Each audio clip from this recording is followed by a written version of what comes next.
പ്രതിപക്ഷ നേതാവ് പക്ഷെ പറയുന്നത് ഏത് സ്റ്റാറ്റിസ്റ്റിക്സ് എന്നാണ് അത് ആർട്ടിക്കിൾ വായിക്കാൻ പറയണം. ഞാൻ എന്നോട് ചോദിച്ചിട്ടില്ല, ഞാൻ ചൂണ്ടിക്കാണിക്കാം. ഞാൻ ഈ ഗ്ലോബൽ സ്റ്റാർട്ടപ്പ് ഇക്കോസിസ്റ്റം റിപ്പോർട്ട് ലോകത്തിൻ്റെ എല്ലാ രാജ്യങ്ങളും എല്ലാ സംസ്ഥാനത്തിൻ്റെയും ഒരു റിപ്പോർട്ടാണ്. അത് ഞാനോ ഒരു ഇന്ത്യൻ സ്ഥാപനമല്ല ഇറക്കിയിരിക്കണം. അത് ഇൻ്റർനെറ്റിൽ നിങ്ങൾ കയറിയിട്ട് നോക്കിക്കോളൂ, ഗൂഗിളിൽ എവിടെ നിന്നാണ് ഞാൻ അത് എടുത്തിരിക്കുന്നത്. നിങ്ങളുടെ പാർട്ടി തന്നെ പലപ്പോഴും പറഞ്ഞിട്ടുള്ള കാര്യം കേരളം വ്യവസായ സൗഹൃദമല്ല എന്നുള്ള കാര്യമാണ്. പക്ഷെ അങ്ങ് അതിനെ പ്രോത്സാഹിപ്പിക്കുന്ന തരത്തിലാണ് സംസാരിച്ചത്. പ്രതിപക്ഷനകത്ത് പറഞ്ഞത് ഇന്നും പറഞ്ഞത് സംസ്ഥാനം വ്യവസായ സൗഹൃദമല്ല എന്നാണ്. Is of doing business ranking അത് ഇന്ത്യയിൽ എല്ലാ സംസ്ഥാനങ്ങളിലും റാങ്ക് ചെയ്യുന്നതാണ്. അതിൽ നമ്മൾ നല്ലോണം പുറകെ ആയിരുന്നു. പെട്ടെന്ന് നമ്മൾ ഒന്നാം സ്ഥാനത്ത് എത്തിയിരിക്കണം. അതിന് വലിയ കാരണം ഉണ്ടാവണ്ടേ. ഇതും നമ്മുടെ CPM സർക്കാർ ഇറക്കുന്ന റാങ്കിങ് അല്ലല്ലോ, ഇതൊരു നാഷണൽ റാങ്കിങ് ആണ്. അപ്പോൾ നമ്മൾ ഇതെല്ലാം കാണാത്ത ഭാവം നടിക്കാൻ സാധിക്കില്ല.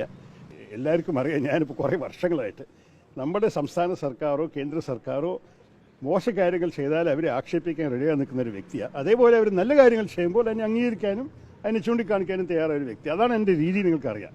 ഇത് ഞാൻ ആദ്യം ഗ്ലോബൽ സ്റ്റാർട്ടപ്പ് ഇക്കോസിസ്റ്റം റിപ്പോർട്ട് വായിക്കുമ്പോഴാണ് ഞെട്ടിയിട്ടത് കണ്ടത്. ഇത് സർക്കാരിൻ്റെ ഒരു ഹാൻഡ് ഔട്ട് ആയിട്ടല്ല ഞാൻ കണ്ടത്. അപ്പോൾ അവർ പറയുന്ന കാര്യങ്ങൾ നോക്കിയിട്ടും ഈ സ്റ്റാർട്ടപ്സിൻ്റെ വാല്യുവേഷൻ നോക്കിയിട്ടും ഹഡൽ ഗ്ലോബൽ തിരുവനന്തപുരത്ത് ബീച്ചിൽ സംഭവിച്ചപ്പോൾ അവിടെ പങ്കെടുത്തിട്ടും ഇതെല്ലാം കണ്ടിട്ടാണ് എനിക്ക് തോന്നിയത് ഇതൊരു നല്ല കാര്യമാണ്. പക്ഷേ ആർട്ടിക്കിളിൻ്റെ അവസാനം ഞാൻ എന്താ പറഞ്ഞിരിക്കുന്നത്, ഈ രീതിയിൽ കേരളം മുന്നോട്ട് പോകണമെന്ന് ആവശ്യപ്പെട്ട ഒരു വ്യക്തിയാണ് ഞാൻ കുറേ വർഷങ്ങളായിട്ട്. നിങ്ങൾ ഒരു പക്ഷേ എൻ്റെ പ്രഭാഷണം ഓർമ്മയുണ്ടാവും. കഴിഞ്ഞ തെരഞ്ഞെടുപ്പ് സമയത്ത് ഞാൻ മാനിഫെസ്റ്റോ കമ്മിറ്റിയിൽ നേതൃത്വം നടത്തുമ്പോൾ ഞാൻ പ്രസംഗിച്ച് പറഞ്ഞത് നമ്മുടെ കേരളത്തിൽ നമ്മുടെ കുട്ടികളുടെ ഭാവിക്ക് വേണ്ടി നമ്മൾക്ക് ഇൻവെസ്റ്റ്മെൻറ്റ് അത്യാവശ്യമാണ്, സ്റ്റാർട്ടപ്സ് അത്യാവശ്യമാണ്, ഓൺട്രപ്രനർഷിപ്പ് അത്യാവശ്യമാണ്. ഇതെല്ലാം ഈ LDF സർക്കാരിന് ചെയ്യാൻ കഴിവില്ല എന്നാണ് ഞാൻ ആ കാലത്ത് വിചാരിച്ചത്. അതുമാത്രമല്ല, നമ്മൾക്ക് 2 വർഷം മുമ്പ് വരെ കേരളം ഇന്ത്യയുടെ 29 സംസ്ഥാനത്തിൽ 28ാമത്തെ സ്ഥാനം ഒരു വർഷവും, അതിന് മുമ്പിൽ 28 സംസ്ഥാനം റാങ്കിങ് ഉണ്ടായിരിക്കുമ്പോൾ 26ാമത്തെ സ്ഥാനമായിരുന്നു കേരളം.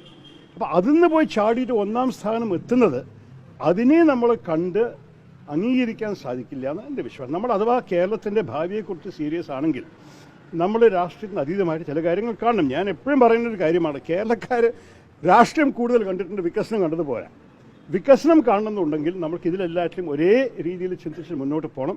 അപ്പം ഞാൻ പറഞ്ഞ കുറേ വർഷങ്ങളായി ആവശ്യപ്പെട്ട ഓരോരോ കാര്യങ്ങൾ പെട്ടെന്ന് ഈ 1.5 വർഷം 18 മാസത്തിൻ്റെ കഥയാണ് ഞാൻ എഴുതിയിരിക്കുന്നത്. ഈ 18 മാസത്തിൽ സർക്കാർ ഇതെല്ലാം ചെയ്യാൻ തുടങ്ങിയിട്ടുണ്ടെങ്കിൽ അതിനെ ഞാൻ തപ്പ് കൂട്ടിയിട്ട് പറയുന്നു. ഇന്ന് ഈ റിപ്പോർട്ട് കണ്ടിട്ട് ഈ റിപ്പോർട്ടിൻ്റെ അടിസ്ഥാനത്തിലും കേരളത്തിൻ്റെ പെർഫോമൻസ് കണ്ടിട്ടാണ് ഞാൻ പറഞ്ഞു. പിന്നെ ഞാൻ ഒരു കോട്ട് വെച്ചത് രാജീവൻ ഞാനത് പറഞ്ഞിട്ടുണ്ട്.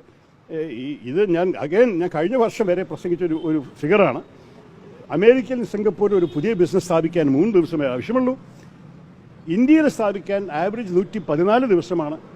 കേരളത്തിൽ സ്ഥാപിക്കാൻ 236 ദിവസമാണ്. ഇത് പറഞ്ഞ് അത് എൻ്റെ തലയിൽ കയറിക്കഴിഞ്ഞൊരു കണക്കായിരുന്നു. പക്ഷേ പെട്ടെന്ന് ഞാനൊരു പ്രഭാഷണം കേട്ടു രാജീവിൻ്റെ, ഇന്ന് കേരളത്തിൽ ബിസിനസ് തുടങ്ങാൻ 2 മിനിറ്റ് മതി.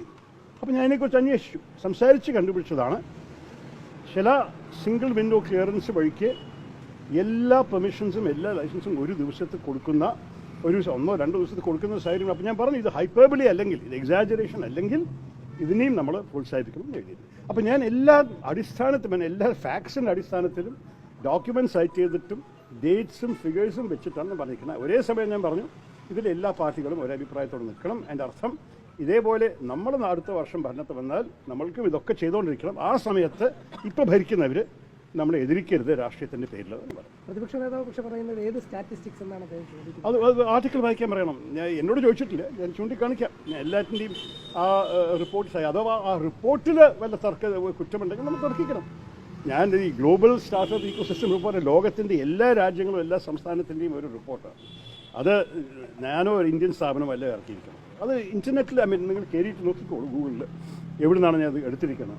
രമേശ് ചെന്നിത്തല പരിഹസിച്ചത് 2 മിനിറ്റ് അല്ല 1 മിനിറ്റ് മതി സ്ഥാപനം പൂട്ടിപ്പോകാനെന്നാണ് അദ്ദേഹം പറഞ്ഞത്. അതൊക്കെ വേറെ കാര്യം. ഈ 2 മിനിറ്റ് എനിക്ക് തോന്നി ഇത് കുറച്ചൊരു എക്സാജറേഷനാണ്. പക്ഷേ അതിൻ്റെ ഉദ്ദേശമാണ് നമുക്ക് സ്വീകരിക്കേണ്ടത്. എൻ്റെ അർത്ഥം 2 മിനിറ്റ് എന്ന് പറയുമ്പോൾ പെട്ടെന്ന് കാര്യങ്ങൾ ചെയ്യാൻ തയ്യാറായി ഒരേ സർക്കാർ ഓരോരോ തടസ്സങ്ങൾ മുമ്പ് കൊണ്ടുവന്നിട്ടാണ് സർക്കാർ ഇങ്ങനെയൊക്കെ ചെയ്യാൻ തയ്യാറാണെങ്കിൽ അതിന് ഞാൻ സ്വീകരിച്ചു. നിങ്ങളുടെ പാർട്ടി തന്നെ പലപ്പോഴും പറഞ്ഞിട്ടുള്ള കാര്യം കേരളം വ്യവസായ സൗഹൃദമല്ല എന്നുള്ള കാര്യമാണ്. പക്ഷെ അങ്ങ് അതിനെ പ്രോത്സാഹിപ്പിക്കുന്ന തരത്തിലാണ് സംസാരിച്ചത്. പ്രതിപക്ഷനകത്ത് പറഞ്ഞത് ഇന്നും പറഞ്ഞത് സംസ്ഥാനം വ്യവസായ സൗഹൃദമല്ല എന്നാണ്. കേരളത്തിന് നമ്മൾക്ക് എന്താ ചൂണ്ടിക്കാണിക്കാനുള്ളത്, ഈ is of doing business ranking അത് ഇന്ത്യയിൽ എല്ലാ സംസ്ഥാനങ്ങളിലും റാങ്ക് ചെയ്യുന്നതാണ്. അതിൽ നമ്മൾ നല്ലോണം പുറകെ ആയിരുന്നു. പെട്ടെന്ന് നമ്മൾ 1ാം സ്ഥാനത്ത് എത്തിയിരിക്കണം. അതിന് വല്ല കാരണമുണ്ടാവണ്ടേ? ഇതും നമ്മുടെ CPM സർക്കാർ ഇറക്കുന്ന റാങ്കിങ് അല്ലല്ലോ, ഇതൊരു നാഷണൽ റാങ്കിങ് ആണ്. അപ്പോൾ നമ്മൾ ഇതെല്ലാം കാണാത്ത ഭാവം നടിക്കാൻ സാധിക്കില്ല. പക്ഷേ ഇത് ചെയ്യണമെന്നുണ്ടെങ്കിൽ ഇതിനെ നല്ലപോലെ ആത്മാർത്ഥത മുന്നോട്ട് കൊണ്ടുപോകാൻ ഇവർക്ക് സാധിക്കുമോ എന്നൊരു ചോദ്യം ചോദിക്കാനുള്ള പൂർണ്ണ അവകാശമാണ്.